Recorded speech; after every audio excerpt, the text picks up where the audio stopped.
श्रीमान् वेङ्कटनाथार्यः कवितार्किकेसरी वेदान्ताचार्यवर्यो मे सन्निधत्तां सदा कृति यस्य वाक्कृतिपर्यन्ता इति राजसरस्वती तस्मै वेदान्तगुरवे भूयो भूयो नमो नमः।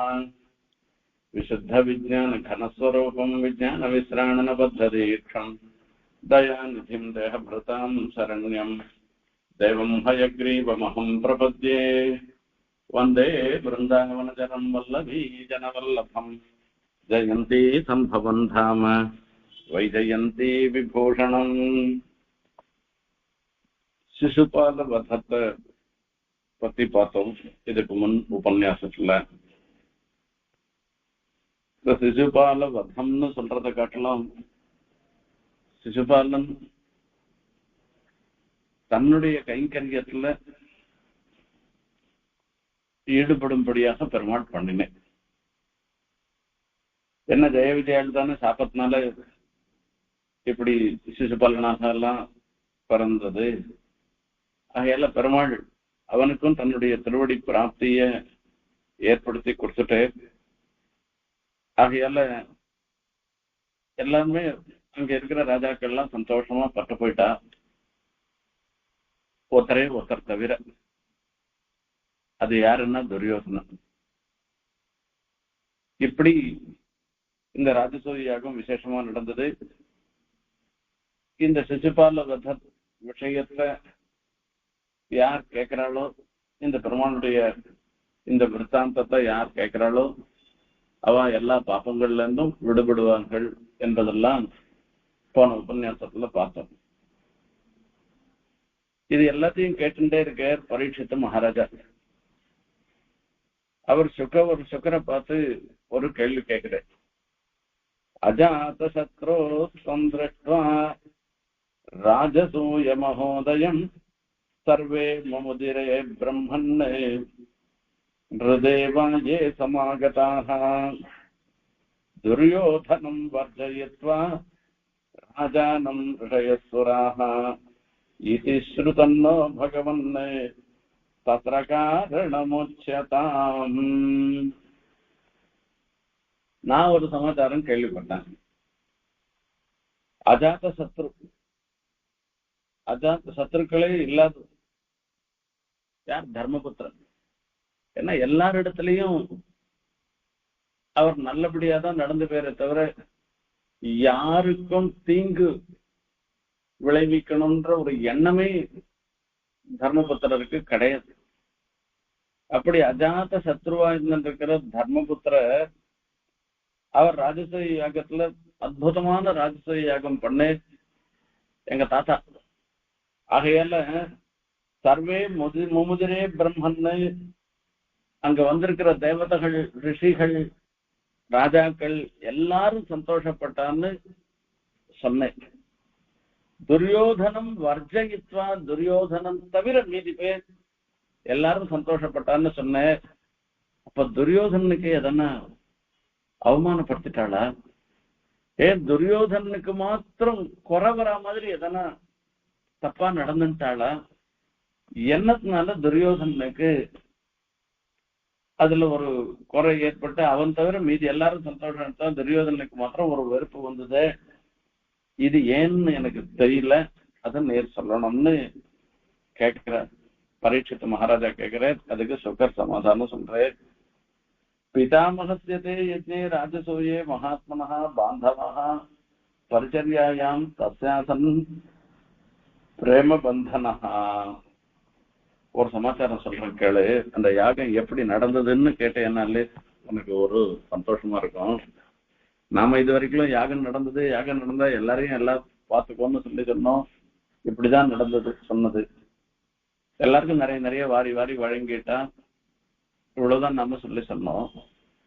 இந்த யாகத்துல யார் யார் என்னென்ன பொறுப்ப எடுத்துட்டு காரியம் பண்ணா அத சொல்றேன் நானு. இதுக்கப்புறமா துரியோதனுக்கு ஏன் ஒரு மனத்தாங்கல் ஏற்பட்டது என்கிற விஷயத்தையும் சொல்றேன்னா, இது அந்த காலம். இப்ப அந்த காலத்துல நம்ம நாட்டுலாம் கல்யாணம் நடந்ததுன்னாக்க பரிச்சாரங்கள்லாம் வைக்கவே மாட்டோம். நம்ம பெண்கள் எல்லாமே ஒரு கல்யாணம்னு கல்யாணத்துக்கு ஒரு வாரம் முன்னையே வந்துருவா. எல்லாரும் நம்ம சேர்ந்த பந்துக்கள் எல்லாரும் வந்துருவா. அப்பலாம் இடத்துல இருந்து ஆரம்பிச்சு எல்லா காரியமும் பண்ணுவா. தங்காத்து கல்யாணம் மாதிரியே நினைச்சுட்டு எல்லா காரியத்தையும் பண்ணுவா. அவளே தடிகை பண்ணுவா, அவளே சாப்பிட சாய்ப்பா. யாரையும் நாம கூப்பிடவே மாட்டோம். எதுக்கும் ஒண்ணும் பண்ணுவா. ஒருத்தர் போய் புருஷாலா இருக்கவா, சாமான் வாங்கிட்டு வருவா. ஒவ்வொருத்தரும் ஒவ்வொரு காரியத்தை பண்ணிட்டு இருப்பா. அவாவாத்துல தங்க கல்யாணத்துல தான் எப்படி பண்ணுவோமோ அந்த மாதிரி மொத்த பேரும் கல்யாணம் பண்ணுவா. கல்யாணம் முடிஞ்சும் ஒரு 4 நாள் இருந்து எல்லாத்தையும் செப்பரேட் பண்ணிட்டு அப்புறம் கிளம்பி போவா. இப்படிதான் அந்த காலத்துல இருந்தது. எல்லாரும் சந்தோஷமா இருந்தா ஒவ்வொருத்தரும் நடக்கச்சு. இந்த மாதிரிதான் எல்லாருக்கும் எல்லாம் பண்ணிருந்தா. இப்போ எல்லாமே மாறி போச்சு.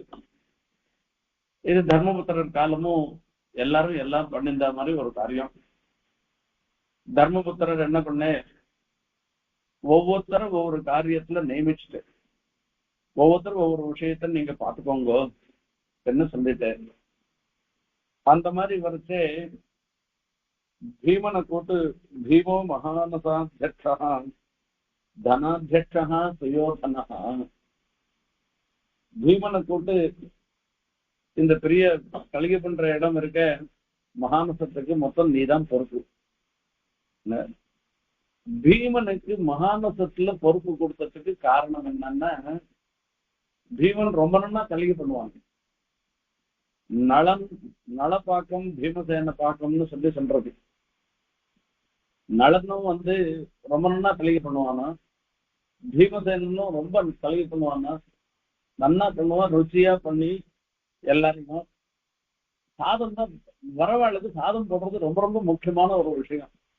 எல்லாரும் சாதம் போட்டு வாழ்த்தணும், ஆசீர்வாதம் பண்ணணும். அதுக்காக முக்கியமா பீமசேன அனுப்பிச்சு விட்டாங்க. இது நம்மள மாதிரி ஒரு வயிற்றுநோக்காரனா இருந்தான்னாக்கா கொஞ்சம் சாதம் போட செய்ய பொறுமா பொறுமா பொறுமான்னு கேட்டாக்கா போரும் தான் சொல்ல போறான். அவன் நல்லா சாப்பிடுறவனா இருந்தாக்கா நம்மள மாதிரி அவளும் சாப்பிட போறான்னு சொல்லிட்டு நிறைய சாட்சி அதை சாப்பிட பண்ணி வைக்கிறது. இதெல்லாம் சாப்பிட பண்ணி வைக்கிறதுன்றது ஒரு சாதாரண விஷயம் இல்லை. இது போத இது சாப்பிட சாய்க்க செய்ய நிறைய உள்ள இருக்கும். இது சிப்பல்ல கொஞ்சம் போற சாதம் பண்ணுண்டு அது கொஞ்சம் கொஞ்சமா தள்ளினான்னாக்கா இவனுக்கு ஒரு சங்கோச்சமா போயிடும். போரும் சுவாமின்னு சொல்லிடுவான். அப்படி இல்லாத போட செய்ய நிறைய சாதம் போட்டான்னாக்கா சரி அவன் நல்லா சாப்பிட்டு போயிடுவான். அந்த மாதிரி இந்த ததியாராசனையில சாப்பிட சாய்க்கிறதுக்கு எல்லாம் சொல்லி கொடுப்பா. எங்களுக்கெல்லாம் அவ போருன்னு சொன்னா உடனே நிறுத்தக்கூடாது, இன்னும் கொஞ்சம் கூட சாய்ச்சிட்டு அப்புறம் தான் நிறுத்தணும். இப்படி எல்லாம் சொல்லி கொடுப்பா எப்படி சாப்பிட சாய்க்கணும்ன்றதுக்கெல்லாம். இப்படி இவ பீமனை பாக்கசாலைக்கு இன்சார்ஜா போட்டாச்சு. அங்க பண்ற வஸ்துவும் நல்லா பண்ணணும் இல்லையோ. இது அந்த பெருமாள் அம்சயணும் அப்படின்னு சொல்லச்சு இது பகவத் ஆராதன ரூபமாக தான் ராஜசோய யாகமே பண்றேன். அப்போ பெருமாளுக்கு அமுதுபடி நிவேதனம் பண்ணச்சே அந்த வஸ்து நல்லதா இருக்கணும். பகவத் ஆராதனம் பண்ணச்சே அவ எல்லாரும் சந்தோஷமா சாப்பிட்டு போகணும், நல்ல வஸ்துவா போட்டு நல்லா பண்ணணும். இதுதான் ததியாராதனையினுடைய முக்கியமான ஒரு அம்சம். இது எல்லாத்துக்காட்டிலும் முக்கியமான அம்சம் சாப்பிட சாய்க்கிறது. சாப்பிட சாய்க்கச்சு ஆதரவோட சாப்பிட சாய்க்கணும். இன்னும் ஒண்ணுமான்னு கேட்டு சாய்க்கணும். இது எல்லாத்துக்கும் இன்சார்ஜா பீமனை போட்டாராம். சரி, பக்கத்துல அடுத்தது யார் அப்படின்னு இருக்கான்னா ட்ரெஷரி இன்சார்ஜா துரியோதனன் கிட்ட சாவியை கொடுத்துட்டாராம். அந்த கஜானா சாவியை கொடுத்துட்டாராம். என்ன செலவோ எல்லா செலவும் நீ பாத்துக்கோ அப்படின்னு. இதுக்கு 2 காரணம் துரியோதன இந்த ட்ரெஷரி இன்சார்ஜா போட்டதுக்கு. துரியோதனன் நினைப்பான் மொத்தத்தையும் இந்த யாகத்தின் போது செலவு பண்ணிட்டு ஓட்டாண்டியா ஆக்கிட்டு போயிடலான்னு நினைப்பான். அதுக்காக அதுதான் யாகத்துல பண்ணணும். சர்வஸ்வ தானம்னு பேரு. மொத்தத்தையும் கொடுத்துடணும். நமக்கு இருக்கிறதெல்லாம் மொத்தத்தையும் கொடுத்துட்டு அப்புறம் சம்பாதிச்சுக்கலாம். அது ஒண்ணும் தப்பு இல்லை. அந்த மாதிரி ரகு மகாராஜா யாகம் பண்ணாரு. அந்த விஸ்வஜித் யாகம்னு ஒரு யாகம். அந்த யாகம் பண்ணி முக்காத யாகத்துல சர்வஸ்வதானம் சொல்லிருக்கு. எல்லாம் தனக்கு ட்ரெஷரியில என்ன இருக்கோ அது மொத்தத்தையும் கொடுத்து விடுறது. கொடுத்த உடனே அங்கிருந்து ஒரு கௌசர், ஒரு வரதந்திர சிஷ்யர், வரதந்திரன்னு ஒருத்தருடைய சிஷ்யர் கௌசர் வந்தாராம். அவர் பாடசாலையில அத்தியனம் எல்லாம் முடிஞ்சு போச்சு. அந்த குருகுல வாசம் பண்ணி அவருக்கு சரி நான் ஏதான குருதட்சிணை கொடுக்குறேன்னு சொன்னாராம். குருதட்சிணை கொடுக்கறதுக்கு எந்த குருதட்சிணை கொடுப்பேன், எனக்கு நீ எங்கேயோ நீயும் பௌதிபட்சாந்தகின்னு சொல்லி சொல்லி நீயே அடுத்த வேலை வாங்கறதுக்கு உனக்கு ஒண்ணும் கிடையாது, நீ என்ன எனக்கு குருதட்சணை கொடுக்குற, ஒன்னும் வானான்னு சொன்னேரா, கேட்கலையா. சரி எனக்கு 100 பொற்காசு கொடு, அது குருதட்சணையா கொடு அப்படின்னு பெருமை சொல்லிட்டாரான். அதுக்கு என்ன தோப்பை இப்ப கொண்டு வரேன்ட்டு போனேரான். போனா ரகு மகாராஜா கேட்டா கொடுத்துட்டு போறேன் குருதட்சணைக்கு உதரம். அவர் ரகு மகாராஜா போன்ட்டு போனானா. இவருடைய துரதிருஷ்டம் என்னன்னா, சம்ரண்மயம் வீதீரண்மயத்வாத் வரதந்த சிஷ்யர் கௌசர் வந்திருக்கே, இன்னும் ராஜசபையில போய் சொல்றானாம். உடனே ரகு மகாராஜா ஓடி வரைகிறான். ஓடி வந்து அவருக்கு அர்க்கம் சமர்ப்பிக்கணும், பாத்தியம் சமர்ப்பிக்கணும்னுட்டு இத்தனை நாளா தங்க வட்டிலும் தங்க இதுவும் எடுத்துட்டு வருவா, தங்க குடமும் எடுத்துட்டு வந்து பூர்ணகும்பம் கொடுத்து எல்லாம் பண்ணுவாளாம். எல்லாத்தையும் கூட்டாய் வச்சு இருக்கிறது என்னடான்னா மிருண்மயமா இருக்கிறது மண் பாத்திரத்தை தூக்கிட்டு வந்தேன். இது மண் பாத்திரத்தை எடுத்து வந்து அதால பூர்ண கும்பம் கொடுக்க மண் பாத்திரத்தை கொண்டு வந்து பாத்தியாதிகளுக்கெல்லாம் பண்ணறான். அப்பவே பார்த்தாரான். அவர் உள்ள வரத்துக்கே யோசனை பண்ணிட்டாரான். என்னத்துக்கு நான் உள்ள வருது, நான் வரலப்பா, நீயே எனக்கு மேல பீடா இருந்துட்டு இருக்க, நான் என்னத்துக்கு உள்ள வருதுன்னு. அப்பதான் அவர் சொன்னாராம், அது இல்ல நீ என்னத்துக்கு வந்தேன்னு சொல்லும். இன்னும் ரகு மகாராஜா கேட்டது கூட, நான் குருதட்சணையா ஒரு 100 பொற்காசு வாங்கிட்டு போலான்ட்டு வந்தேன் நானு. நீர் என்னன்னா ஒண்ணுமே இல்லாத மண் பாத்திரத்தை எடுத்துட்டு வர்ற, முண்டை என்ன இருக்கு போறதுன்னா போய் கொண்டு வந்துடுறேன்ட்டு வெள்ளியும் எடுத்துட்டு குபேரன் பக்கம் போனானா, குபேரன் கொண்டு வந்து உடனே மொத்தத்தையும் அந்த ட்ரெஷரி மொத்தம் கஜானா மொத்தம் ரொப்பிட்டானா பொற்காசாகன்னு ரகுவம்சத்துல ஒரு அற்புதமா காளிதாசன் சொல்லுவான். இவன்கிட்ட சொல்றதுக்கு துரியோதனன் இந்த ட்ரெஷரி சாவியை கொடுத்ததுக்கு 2 காரணம். இது மொத்தம் செலவு பண்ணிட்டு இவன் ஒண்ணுமில்லாத போயிட்டோம்னு இவனுக்கு ஒரு क्रूரமான ஒரு எண்ணம் வரும். அப்படி அந்த எண்ணம் வந்தாலும் ஒன்றும் தப்பு கிடையாது. ஏன்னாக்க அவங்க விஷயத்துல இதுதான் சாஸ்திரம், மொத்த கஜானாவும் காலி பண்றதுதான் சாஸ்திரம். ஆகையால கஜானாவை வச்சுக்கிட்டோம்னு கஜானா சாவியை அவர்கிட்ட கொடுத்துட்டான். இன்னொரு அம்சம், இங்க இருக்கக்கூடிய பொண்ணையும் பொருளையும் பார்த்து ஒரு அசூயை ஏற்படும். அது அசூயை ஏற்படுறதா இல்ல அவர் தர்மபுத்திரர் நினைக்கச்சே தன்னுடைய தம்பிக்கு, அதாவது தன்னோட சேர்ந்த தன் சித்தியா பிள்ளைகளுக்கெல்லாம் இப்படி ஒரு க்ஷேமம் வந்திருக்குன்னு அவரும் சந்தோஷப்படட்டும், துரியோதனும் சந்தோஷப்படட்டும்னு நினைக்கிறோம். நாம போறோம், எங்கேயான போனோம்னாக்கா நம்ம தம்பிமார்கள் வீட்டுக்கு போனோம்னா இந்த இடம் என்னிடம் தான், இதெல்லாம் இந்த மாதிரி இருக்கு அப்படின்னு சொன்னாக்கா அதுல நாம சந்தோஷப்படுவோம். நம்ம அந்த மாதிரி அவனும் சந்தோஷப்படட்டும்னு நினைச்சிட்டோம். ஏதோ ஒரு பிரகாரமா அவன்கிட்ட இந்த சாவியை கொடுத்துட்டேறான். சகதேவஸ்து பூஜாயாம் நகுலோ திரவிய சாதனை, வரவாளெல்லாம் விசாரிக்கிறதுக்கு சகதேவனை நியமிச்சுட்டாரான். அது ரொம்ப முக்கியம், வரவாளை விசாரிக்கிறதுன்றது. நகுலம் திரவிய சாதனம், அதுக்கு என்னென்ன சாமான்லாம் வேணுமோ அது மொத்தத்தையும் நீ வாங்கி வந்து போட்டுருன்னு சொல்லிட்டாரான். அதுக்கப்புறமா சதாம் சுஸ்ரூஷனே ஜிஷ்ணு கிருஷ்ண பாதாவநேஜனேன்னு, அர்ஜுனனுக்கு அங்க வர மகான்கள்லாம் வரல, அவளுக்கெல்லாம் என்ன வேணுமோ அதை சுசுரூஷ பண்றதுக்காக அர்ஜுனன் நியமிச்சுட்டாரான். கண்ணனையும் நியமிச்சிருக்க, நீயும் சில காரியங்களை பார்த்துக்கோன்னு சொல்லிட்டாரான் தர்மபுத்திரர். கண்ணனை எதுக்கு நியமிச்சிருக்கேன்னா, அங்க வந்திருக்கிற சத்துக்களுக்கெல்லாம் அவ திருவடிக்கெல்லாம் தீர்த்தம் கொடுத்து, அவளுக்கு எங்கேருந்தோ நடந்து வந்திருப்பா மகர்ஷிகள்லாம், அவளுக்கெல்லாம் கால் வலிக்கும், அந்த காலை பிடிச்சு விடுறதுக்கு இதெல்லாம் உன் காரியம், நீ பாத்துக்கோ அப்படின்னு சொல்லி கண்ணனை நியமனம் பண்றான்.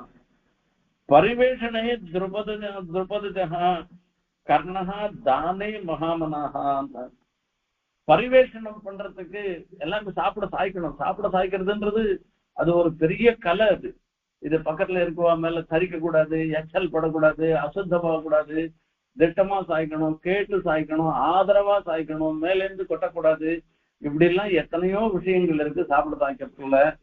இது மொத்தம் தன் மாமனாரை விட்டுட்டானா, திரௌபதிராஜாவை விட்டு இது சாப்பிட சாய்க்கிற காரியத்தை பார்த்துக்கோன்னு சொல்லிட்டேனா. கர்ணஹா தானே மகாமனாகான், மகாமனசாக இருக்கிற கர்ணன் தானம் பண்றது மட்டும் நீதான் இன்சார்ஜுப்பா அப்படின்னா. ஏன்னா வாரி வாரி கொடுக்கறதுல அவன் வள்ளல். இதை மீறி பேருக்குலாம் நம்மள மாதிரி இருக்கான்னு மனசாகாது. இவனுக்கு இது போருமோ இது போருமோ இல்லையோ அப்படின்னு நாம நினைப்போம். அப்படி இல்லை, அம்பரமே தண்ணீரே ஒரே அறம் செய்யும்னு பாசுரம், ஆண்டாள் பாசுரம். அங்க வரைச்சே அம்பரமே தண்ணீரேன்னு ஒவ்வொன்றுத்துக்கும் ஒரு ஏவக்காரம் போட்டிருக்கார். அம்பரமே அறம் செய்யும், தண்ணீரே அறம் செய்யும், சோரே அறம் செய்யும்னு அதுக்கு அர்த்தம்னு. இவர் கொடுக்கறத பார்த்தா எல்லாருக்கும் தானம் பண்றத பார்த்தா ஒவ்வொன்றுக்கும் ஒவ்வொரு ஸ்பெஷாலிட்டி மாதிரி இவர் துணி தானம் பண்றதுல ஸ்பெஷாலிட்டி போட்டு அன்னதானத்துல பண்றதுல இவர் விசேஷம் போல் இருக்கு, இங்க தீர்த்த தானம் பண்றதுல இவர் விசேஷம் போல் இருக்குன்னு நினைக்கிற மாதிரி பண்ணுவான்னா அது யார்கிட்ட கொடுக்கணும்னா கர்ணன் தெரியும். கர்ணன் பெரிய வள்ளன்னு தெரியும், அவனுக்கு சொத்தகாவே அந்த புத்தி இருக்கு. அகையில வாரி வாரி வழங்கட்டோம்னு சொல்லி கர்ணன் கொடுத்துட்டான். சரி, இப்படி ஒவ்வொருத்தருடையும் ஒவ்வொரு விஷயத்துல பொறுப்பை சொல்லிட்டு இவர் என்ன பண்ணாருனாக்கா நேரம் யாகத்தை போயிட்டார். நிர்த்விக் சதஸ்யா பகுவித்ரு சுஹுத்தமேஷு ஸ்விஷ்டேஷு சுன்ருத சமர்ஹண தட்சிணாபிஹி चैद्येश सात्वतपते शरणं प्रविष्टे चक्रुः ततः ततस्त्ववृधस्नपनं जुनद्याम्. ராஜசூயாகம் முடிஞ்சிட்டு அங்க இருக்கிற ரிச்சிகளுக்கெல்லாம் வாரி வாரி தட்சிணை கொடுத்துட்டு அவ எல்லாரும் சந்தோஷமாக ஆயிட்டா. அதுக்கப்புறமா சதஸ்யால்னா இதை பார்க்க வந்தவா, அதுல சர்வே தட்சிணியாகன்னு சொல்லிருக்கு. யாருக்கெல்லாம் தட்சிணை கொடுங்க, ரித்திக்கு மாத்திரம் தட்சிணை கொடுத்தா போறாது, சதஸ்யாலா இதை ரித்திகள்லாம் சரியா பண்றாளான்னு பார்த்துட்டு இருக்காள, அவளுக்கும் தட்சிணை கொடுக்கணுமா. ஆகையால சதஸ்யாலா இருக்கிறவா மொத்த பேருக்கும் தட்சிணை கொடுத்து எல்லாம் முடிஞ்சு போச்சு, எல்லாம் சந்தோஷமாக இருந்துட்டாளாம். அப்போ அதே சமயத்துல இதுல பொறாமையோட இருந்தவன் சிசுபாலன். சிசுபாலனையும் சாத்வதபதே சரணம் பிரவிஷ்டேர்னு, சாத்வதபதியாக இருக்கிற கண்ணன், கண்ணனுடைய திருவடியை அவன் அடைந்தான்னா அவன் கண்ணனால அவனுக்கு மோட்சம் கிடைச்சி இங்க சம்சாரத்துல இருந்து நிவர்த்தி, அவன் சாப விமோச்சனம் ஏற்பட்டு அவன் சிசுபாலனும் தன்னுடைய இடத்துக்கு போய் சேர்ந்துட்டான். எல்லாம் முடிஞ்சிட்டோம்னாக்கா உற்சவம் முடிஞ்சதுன்னா உற்சவாந்தே அவபிரத ஸ்நானம்னு ஒண்ணு, இந்த அவபிரத ஸ்நானம் பண்ணணும். இது உற்சவம் 10 நாள் உற்சவம் நடந்ததுன்னாக்கா அதுல 9ஆம் நாள் தீர்த்தவாரின்னு பண்ணுவோம், அதுவும் அவபிரத ஸ்நானம் 9 நாள் நடக்கிறது. அப்ப அந்த அவபிரத ஸ்நானம் பண்ணச்சே பார்த்தோம்னா அந்த பெருமாள் தீர்த்தவாரிக்கு பெருமாள் ஏழச்சே பார்த்தோம்னா ரொம்ப கம்பீரமா இருக்கும். ஆச்சரியமா அதுவும் தேவ பெருமாள் தீர்த்தவாரி உற்சவத்தை பார்த்தோம்னா 100 மண்டபத்துல தேவ பெருமாள் எழுந்திருப்ப, அன்னைக்கு வெங்கடாதிரி கொண்ட சாத்தின் இருப்ப, பெருமாள் தனியாவும் உபயநாச்சிமார் 2 பேர் தனியாவும் எழுந்தள்ளிருப்பா. ஏன்னா மட்டையடி உற்சவம் அன்னைக்கு காத்தால பல்லக்குல போர்வக்கிலேருந்து அதுக்காக எழுந்தள்ளிருப்பேன். அது பார்த்தோம்னா ஆச்சரியமான ஒரு அற்புதமா இருக்கும். அந்த பெருமாள் 100 மண்டபத்துல எழுந்தள்ளி திருமஞ்சன் எல்லாம் நான் பண்ண பேர் இருக்கு, திருமஞ்சன் எல்லாம் ஆன பிற்பாடு தீர்த்தவாரிக்கு பெருமாள் எழுந்தருள்வேன். அப்ப எழுந்தருளையே பேண்டு வாத்தியம் அது இது மொத்தம் வேட்டு அதிர் வேட்டு போட்டு பாராயணம் இது பண்ணிட்டு சசிவாதனம் சொல்லிட்டு ரொம்ப கம்பீரமா எழுதுவேன். அது மொத்தம் அப்படியே எங்க பார்த்தாலும் அந்த அனந்த சரஸ் முழுக்க மொத்தம் பெரிய கும்பல் அத்தனை பேரும் அந்த பெருமாளுக்கு அவபிரதம் பண்ணச்சே தானும் தீர்த்தாமாடணும்னுட்டு இவர் ராஜா தர்மபுத்திரர் பெரிய வாத்திய கோஷம்ன்றத கோஷம் இங்கேருந்து ஒரு கொஞ்சம் தூரம் போகணும். இந்த கோஷத்தோட கூட அவபிரத ஸ்நானம் பண்றதுக்கோசரம் தம்பிமார்களோடையும் திரௌபதியோடையும் சுகிருத்துக்களோடையும் ரித்திகளோடையும் போற ஜனங்கள்லாம் கூட போறா. இதே யாகத்துல போய் அவபிரத ஸ்நானம் கூடவே அவபிரத ஸ்நானம் பண்ணுவானா அது யாகம் பண்ணின பலன் நமக்கு வருது. அவபிரத ஸ்நானம் பண்றவள் அவளுக்கு பண்ணி போகாது, நமக்கும் வரும். ஆகையால இதுக்காகவே ஓடி வர மொத்த பேரும் வந்திருக்கா. எங்க பார்த்தாலும் ஒரு கும்பல் அந்த போகச்சேயே பிரமாதமா இருந்துருக்கான். பார்த்தோம்னா அங்கங்க வாத்தியம் வானவேடிக்கை நர்த்தனம் அது இது பிரமாதமா இருக்கான். நர்த்தக்கியவன் கிருஷ்ணா காயகாக காயகாய் வீணா வேணுதலோன்னாதாம் பதிபமஸ்ருஷத்து. எல்லாருக்கும் முன்னையே ரூபாய் கொடுத்துட்டேன், எல்லாருக்கும் நிறைய தட்சிணை எல்லாம் கொடுத்துட்டதுனால இன்னும் சந்தோஷம். இந்த சந்தோஷத்தினால மொத்த பேரும் அங்க போறாளாம். அங்க போனா ஒத்தர் பாக்கி இல்லாத நதியில போய் இறங்கியிருக்கா. நதியில போன பிற்பாடு அங்க ஒரு அவபிரதேஷ்டின்னு ஒண்ணு பண்ணணும். அந்த ரித்திகள்லாம் திரௌபதியும் தர்மபுத்திரையும் உட்காத்தி வச்சுட்டு அவபிரதேஷ்டி பண்ணாலும் பத்னி சன்யாசம்னு ஒண்ணு. பத்னி சன்யாசம்னு ஒரு யாக விசேஷம் இஷ்டி. இந்த பத்னி சன்யாசம் அவபிரதேஷ்டி இதெல்லாம் முடிச்சு அதுல ஆச்சாந்த ஸ்நாபயு கங்காயாம் சா கிருஷ்ணயா திரௌபதியோட கூட தர்மபுத்திரர் 2 பேருமே இவாதான யாகம் பண்றவா யாகம் பண்றதுன்றதுக்கு பத்திரனோ யஜ்ஞ செய்யோகன்னா புருஷன் மாத்திரம் யாகம் பண்ண முடியாது, பத்னியும் சேர்ந்தாதான் யாகம் பண்றவா. அப்ப யாகம் பண்ணா யார் பண்ணான்னா தர்மபுத்திர யாகம் பண்ணான்னு சொல்லிவிட, தர்மபுத்திரன் திரௌபதி ரெண்டு பேரும் தான் யாகம் பண்ணான்னா திரௌபதி தர்மபுத்திரர் ரெண்டு பேரையும் கங்கையில இது பண்ணி அவளுக்கெல்லாம் ஸ்நானம் பண்ணி வச்சாராம். அங்க மொத்த பேரும் வந்திருக்காளாம். அந்த பெண்கள்லாம் அதுல கூடவே ஸ்நானம் பண்றா. அந்த பெண்கள்லாம் ஸ்நானம் பண்ணச்சே என்ன பண்ணிட்டு வரான்றத ரொம்ப அற்புதமா சொல்ற. அந்த ஸ்நானம் பண்றதுக்கு சில ஒரு நியமம் இருக்கு. இப்ப புருஷாலா இருக்கவெல்லாம் ஆச்சமனம் பண்ணிட்டு சங்கல்பம் பண்ணிட்டு இவரோட கூட இந்த யாகத்துல அவபிரத ஸ்நானம் பண்றேன் அப்படின்னு சங்கல்பம் பண்ணிட்டு பண்ணணும். புருஷாலும் சங்கல்பம் பண்ணிக்கணும். பெண்டேர்லாம் ஸ்நானம் பண்ணச்சே வெறும் போய் குளத்துல போய் குளிச்சுட்டு வரக்கூடாது, மஞ்சள் எடுத்துட்டு போகணும். இந்த நிச்சயப்படி குளிக்கிறதுக்கே கூட அவளுக்கு சுத்தியே எப்போ வரும்னா மஞ்சளை தேய்ச்சி மஞ்சள் பூசிட்டு குளிச்சாதான் அவளுக்கு சுத்தி ஏற்படுமா. அங்க இருக்கிற ஸ்திரீகள் மொத்த பேரும் மஞ்சள் அதே மாதிரி இன்னும் சூர்ணங்கள்லாம் எடுத்துட்டு போறாளாம். சீதாமாடு போச்சு அது ஒருத்தருக்கு ஒருத்தர் பரிமாறிக்கலாம். இதெல்லாம் தான் இங்க போட்டிருக்குது. பெரிய இதுக்கு போனோம்னா சங்கராந்தி மாதிரி ஒரு காலம் அந்த புண்ணிய தீர்த்தத்துல ஸ்நானம் பண்ண போனாள்னா அந்த காலத்துல என்ன பண்ணுவான்னா மஞ்சள் பொடி எடுத்துட்டு போவா பெண்கள்லாம். இவ எடுத்துட்டு போகச்சே அவ ஏற்கனவே வந்திருப்பா, அவ கொஞ்சம் மஞ்சள் பொடி கொடுப்பா, இவ அவளுக்கு திருப்பி மஞ்சள் பொடி கொடுப்பா. இப்படி எல்லாம் பண்ணி அதுக்கப்புறம் தீர்த்தாம இதெல்லாம் ஒரு வழக்கம். இது அந்த காலத்துல இருந்தே இருந்திருக்கு. இது சுமங்கலிகள்லாம் பண்ணக்கூடிய ஒரு காரியங்கள். அத்தனை பேரும் வந்திருக்கான். அத்தனை பேரும் ஒருத்தருக்கு ஒருத்தர் அந்த மஞ்சள் பொடியை பரிமாறம் பண்ணிட்டு ஒருத்தருக்கு ஒருத்தர் கிட்டண்டு அதுல எல்லாம் பூசிட்டு மஞ்சள் பூசி தீர்த்தாமடுறாளாம் இவ எல்லாரும். இவ்வளவு அற்புதமான ஒரு சன்னிவேசம் எல்லாம் முடிஞ்சிட்டு பந்தூன்யாதீன்றான் மித்ரான் சுகதோன்யாச சர்வதா அபீக்ஷ்ணம் பூஜையாமாச நாராயண பரோன்றான். பந்துக்கள், ஞாதிகள், சுகுருத்துக்கள் மீதி எல்லாம் இந்த கேட்டகரியில ஒவ்வொரு கேட்டகரைஸ் பண்றான். இதுல இல்லாத வாழ் இருக்கான்ற ஒரு கேட்டகரி எல்லாருக்கும் சேர்த்து எல்லாருக்கும் விசேஷமா அவளுக்கு எவ்வளவு திருப்தி ஏற்படுமோ அவ்வளவு திருப்தி ஏற்படும்படியாக பிரமாதமாக பண்ணிட்டாதான் கல்யாணத்துக்கு பண்ற மாதிரி இந்த ராஜசூயாகம் அத்தியுதமாக இருந்து எல்லாரும் அவாவா இடத்துக்கு போக ஆரம்பிச்சுட்டான். எல்லாம் நாரியஸ்ய குண்டல யுகாலக விருந்த ஜுட்ட ஸ்ரீயா கனகமேகலயா விரேஜுஹோம் அதாத்விஜோ மகாசீலா சதஸ்யா பிரம்மவாதினः விப்ரக்ஷத்ரிய விட்ட ருத்ர ராஜானோ ஏ சதாகதாः. எல்லாரும் தர்மபுத்திரர்னு சொல்லி விடை பெற்று கொண்டு போனானா.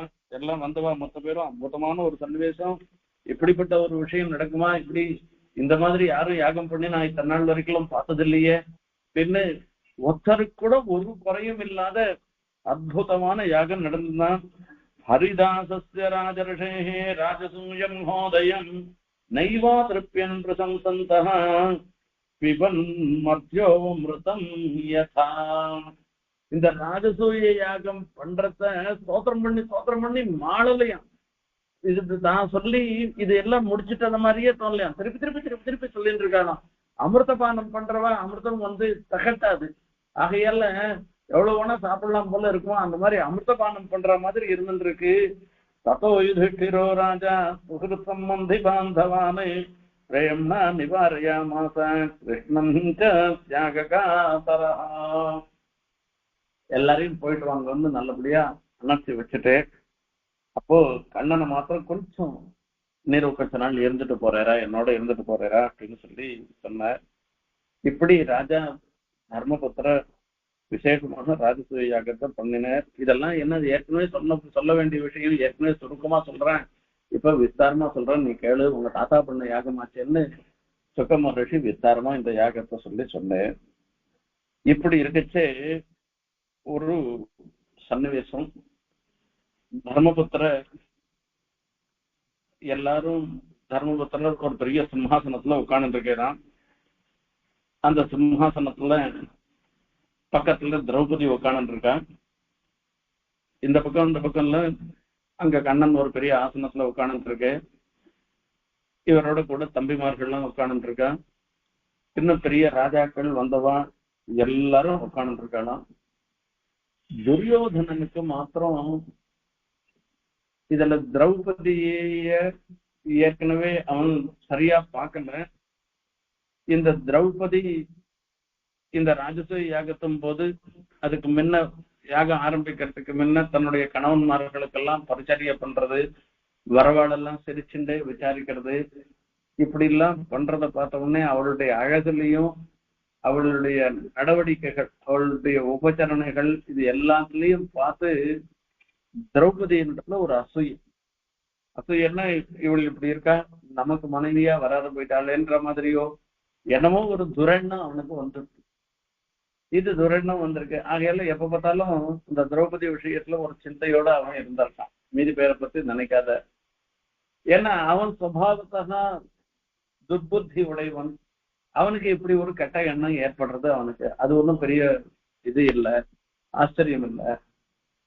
இப்போ சபையில இருந்துட்டு இருக்க, சபை எப்படிப்பட்டதாக இருக்கின்ற மயன் விஸ்வகர்மாவனுடைய பிள்ளை மயன் அவர் தான் சபையை நிர்மாணம் பண்ணிருக்கான். சபாயாம் மயக்லிப்தாயாம் குவாபி தர்மசுதோ விராட் விருத்தோ அனுஜைஹி பந்துபிஷ்ட கிருஷ்ணேனாபி ஸ்வசக்ஷுஷா. இந்த மயன் நிர்மாணம் பண்ணின இந்த சபையில எல்லாரோட கூட பந்துக்களோடையும் கிருஷ்ணனோடையும் தன்னுடைய தம்பிமார்களோடையும் மீதி ராஜாக்களோடையும் உட்கார்ந்து இருக்கான். ஆசீன காஞ்சனே சாட்சாத்தே ஆசனே மகவானிவ பாரமேத்ய ஸ்ரீயா ஜுஷ்டா பூஜபானஸ்ய வந்திபிஹி. சுதர்மான்னு பேரு, சுதர்மான்றது கண்ணன் எழுந்துள்ள இருக்கிறது. இந்திரலோகத்து சபையில இந்திரனும் இந்திராணியும் உட்கார்ந்து இருக்கா மாதிரி தர்மபுத்திரரும் திரௌபதியும் சிம்ஹாசனத்துல உட்கார்ந்து இருக்காளாம். எல்லா பக்கத்துலயும் மகர்ஷிகள் வந்திகள் இவெல்லாம் ஸ்தோத்திரம் பண்ணிட்டு இருக்காளாம். அப்போ துரியோதனன் ரொம்ப திமிரோட கர்வம் பிடிச்ச துரியோதன மகனி பரீதோ பிராஜதீன்றிருப்பான் கிரீடமாலின் நவிசது அதிகஸ்தா க்ஷிபன்றிருப்பான். சபைக்குள்ள ஒருத்தர் வரணும்னாக்கா அதுக்கெல்லாம் ஒரு முறை இருக்கு, ஒரு புரோட்டோகால் இருக்கு. யாரா இருந்தாலும் அண்ணன் தம்பியாத்துக்கு போறதா இருந்தா கூட வாசல்ல இருந்து ஒரு நிமிஷம் பெல் அடிச்சுட்டு வர்றது உள்ள வருதுன்றதெல்லாம் ஒரு வழக்கம். அந்த மாதிரி உள்ள போனோம்னா கதவு கொஞ்சம் தட்டிட்டு சரி அவ என்ன சன்னிவேசத்துல இருக்காளோ நம்ம அப்புறம் பார்க்கணும் அப்படின்றதுக்கோசரம் எல்லா இடத்துக்கும் அப்படிதான் போற வழக்கம். இவன் என்ன பண்றான், பெரியசா ஒரு ராஜா மாதிரி கிரீட்டம் போட்டுண்டு பெரிய ஆபரணங்கள்லாம் போட்டுண்டு கையில ஒரு பெரிய கத்தியை தூக்கிண்டு தன் தம்பிகள்மார்கள் அத்தனை பேரோடையும் 99 பேரோடையும் உள்ள நுழையிச்சே வாசக்காரர் இருக்கான், மீதி ராஜாக்கள் சிற்றரசர்கள்லாம் இருக்கா. அவ யாரையுமே லட்சியம் பண்ணல, எல்லாரும் போங்கடா போங்கடான்ட்டு மொத்தத்தையும் தள்ளிட்டு நேர சபைக்கு வரானா. அப்போ சபைக்கு வரச்சு இந்த சபையில ஒரு சுவாரஸ்யமான ஒரு விஷயம் அங்க நடந்து வரச்சே மயன் இதை நிர்மாணம் பண்ணச்சே ஒரு அது அப்படியே ரத்னங்கள்லாம் இழைச்சிருக்கு. இந்த கீழே பார்த்து இழைச்சிருக்கிறத பார்த்தோம்னா அந்த வெறும் தர சில இடங்கள்ல ஜலம் மாதிரி இருந்துட்டு இருக்குமா. இன்னும் சில இடங்கள்ல பார்த்தோம்னாக்க அது எப்படி இருக்கும்னாக்க ஸ்தலம் மாதிரி இருக்கும், ஆனா அந்த இடத்துல ஜலம் இருக்கும். தர மாதிரி இருக்கிற இடத்துல ஜலம் இருக்கும், ஜலம் மாதிரி இருக்கிற இடத்துல பார்த்தோம்னா ஸ்தலம் இருக்கும். இவன் அங்கேருந்து வரான், இந்த இடத்துல பெருசா நீர் இருக்குன்னு நினைச்சுண்டு அந்த துணி எல்லாம் மேல தூக்கிண்டு காலை வைக்கிறான். காலை வச்சா வெறும் தர, அதை வைக்க செய்ய பொட்டுன்னு வருது, இது ஜலமும் இல்லை ஒண்ணும் இல்லை. சரி இப்படிதான் இருக்குன்னு நினைச்சுட்டு அடுத்த இடத்துக்கு போறான். அந்த இடத்துக்கு சரி இது வெறும் தரதான் அப்படியே நடக்கலாம் அப்படின்னு சொல்லிட்டு காலை வைக்கிறான்னா அங்க ஜலம் இருக்கு, பொட்டுன்னு விழுந்துட்டா துணியெல்லாம் நஞ்சு போடுறது இவனுக்கு. இது பாக்குறாளாம், அங்கேருந்து திரௌபதி பாக்குறா, மொத்த பேரும் பாக்குறா. பார்த்த உடனே ஒரே சிரிச்சுட்டா, கொல்லுன்னு சிரிச்சுட்டான். அப்போ தர்மபுத்திரன் சொல்றேன், டேடே அவன் தெரியாத பண்ணிட்டான். ஜஹாச பீமஹா தந்திருஷ்டுவா ஸ்ரீயா நிருபதயா அபரே. முதல்ல ஹஹஹான்னு சிரிச்சவன் பீமன் தானோ. இதை சிரிச்சுட்டு பார்த்த உடனே மீதி பெண்கள் அவங்க வேலை சிரிச்சுட்டான். இதை காட்டுல அவமானம் வேற என்ன வேணும். அப்புறம் நிவாரியமானா அப்படி அங்கராஜ்ஞா கிருஷ்ணானுமோதிதாக. தர்மபுத்திர டேடே இதெல்லாம் சிரிக்கூடாதுடா, ஐயோ பாவம் தெரியாது போயிருந்துட்டான், அது சிரிக்கூடாதுடான்னு சொல்லி சொல்றான். அங்கேருந்து கண்ணன் சம்ஜை பண்றான். நன்னா சிரிங்கடா, எல்லாம் பண்ணுங்க, துரியோதனுக்கு எவ்வளவு பரிபவம் வருதோ அது எல்லாத்தையும் பார்க்கட்டும், நன்னா சிரிங்கடா அப்படின்னு சொல்லிட்டாரு. இத பாக்குறானா, இது பார்த்தவங்க ரொம்ப ரொம்ப அவமானமா போயிட்டான். சவ்ரீடிதோ வாக்வதனோ ருஷா ஜ்வலன் நிஷ்கிரம்ய தூஷ்ணீம் பிரயயோ கஜாஹ்வயம். ஒரே வெக்கமா போயிடுச்சு. என்னத்துக்கு உள்ள வந்தன்ற சமாச்சாரமே சொல்லவே இல்லை. நீள திரும்பி பட்டு போயிட்டானா. ஆஹேதி சப்த சுமஹானபூத்ததா அஜாதசத்ரு விமனா இவா பவத். எல்லாரும் கொல்லுன்னு சிரிக்கிறான். சபையே ஒரே அமக்களமா இருந்துட்டு இருக்கு. அதுல ஒருத்தரை தான் கொஞ்சம் விசாரப்படுறான். யாருன்னா தர்மபுத்திரர். ஐயோ இப்படி போய் பரிபவம் பண்ணிட்டால, துரியோதனுக்கு இப்படி ஒரு நிலை வந்துடுத்தேன்னு தர்மபுத்திரர் சோகிக்கிறார். இது எல்லாம் கண்ணன் பிளான் பண்ணதுதான், இது ஒண்ணும் புதுசா பண்ணல. இது துரியோதனுக்கு இப்படி ஒரு அவமானம் நேரணும்னு தீர்மானம் பண்ணிட்டு பபூவ தூஷ்ணிம் பகவான் புவோ பரம் சமுஜ்ஜிஹீர்ஷு பிரமதி ஸ்மயத்ருஷா. எல்லாத்தையும் பார்த்துட்டு வேடிக்கை பார்த்துட்டு கண்ணன் வாய்மூண்டு இருந்துருக்கு.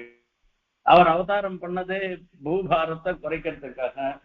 துரியோதனன் மாதிரி இருக்கிற அசுராம்சமாக இருந்துருக்கிற இவாள்லாம் போனாதானே பூபாரம் குறையும்.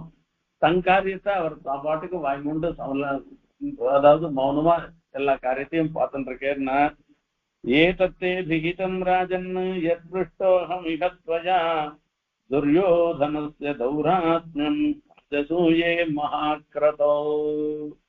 சுகர் சொல்ற பரீட்சித் மகாராஜா இடத்துல, அப்பா துரியோதனுக்கு ஏற்பட்ட ஒரு நிலை இது. அவன் கணக்கு சாத்விகமாக உள்ள வந்தான்னாக்க எதுவுமே ஆயிருக்காது. சாதாரணமா எல்லாமே இருக்கும். பக்கத்துல இருக்கா கூட சொல்லுவா, அந்த இடத்துல ஜாக்கிரதையா வாப்பா, அது ஜலம் இருக்குன்னு எதனா சொல்லிருப்பா, எல்லாம் பண்ணுவா. அவன் திமிரா அகங்காரமா உள்ள நுழைஞ்சான். அதனால இந்த அவமானம் ஏற்படும். இந்த அவமானம் ஏற்பட்டது அதுக்கு காரணம் தானே தானே தவிர வேற யாரும் காரணம் இல்லை. அந்த சன்னிவேசத்திலையும் தர்மபுத்திர ஐயோ இப்படி நேர்ந்துட்டேன்னு தான் நினைச்சேரே தவிர இவனை பார்த்து சிரிக்கல, ஒன்னும் பண்ணல, தர்மபுத்திரர் பண்ணல. அதுல திரௌபதி பிரபதிகள் பீமசேனன் பெரிய குரல்ல சிரிச்சதே அவனுக்கு அவமானமா போயிட்டு அது அவனால தாங்க முடியல. இந்த பீமசேனனுடைய சிரிப்பு, அந்த பெண்களுடைய சிரிப்பு ஹஸ்தினாபுரம் போனா கூட அவன் காதல் அப்படியே ஒலிச்சுட்டே இருந்துதான். இதுதான் மூல காரணம் துரியோதனனுக்கு அதிருப்தியோட போறதுக்கு. மீதி பேருக்கெல்லாம் இந்த மாதிரி எந்த ஒரு சன்னிவேசமும் ஏற்படலைன்னு சுக மகர்ஷி பரீட்சித் மகாராஜாவுக்கு இந்த சன்னிவேசத்தை இத சொல்லி சொன்னாராம். ஆகையால இடத்துல ஒரு விஷயம், ஒரு தர்மத்தை போதிக்கிறேன். ராஜசபையில போச்சு எப்படி போகணும்ன்ற ஒரு முறை இருக்கு. அந்த முறை பிரகாரம் போகணும். பெருவாள சேவைக்கு போனாலும் பெரியவாள சேவைக்கு போனாலும் நாம முறைப்படி நடக்கணும்ன்றது முதல் காரியம். ரெண்டாவது விஷயம், அகங்காரமாக எந்த இடத்துலயும் போகக்கூடாது. இது பரகிரகம் சுகிரகம்ன்ற விஷயத்துல வரைச்சே பரகிரகத்துல போனா கூட நாம என்ன நமக்கு என்ன குறைவுன்னு எல்லாம் நினைக்க கூடாது. எவ்வளவு பெரியவாளா இருந்தாலும் அதுக்குன்னு ஒரு முறை இருந்துருக்கு. அந்த மாதிரி பண்ணணும். இந்த அசூயை என்றது இருக்க நம்மளையே அழிச்சிடும்.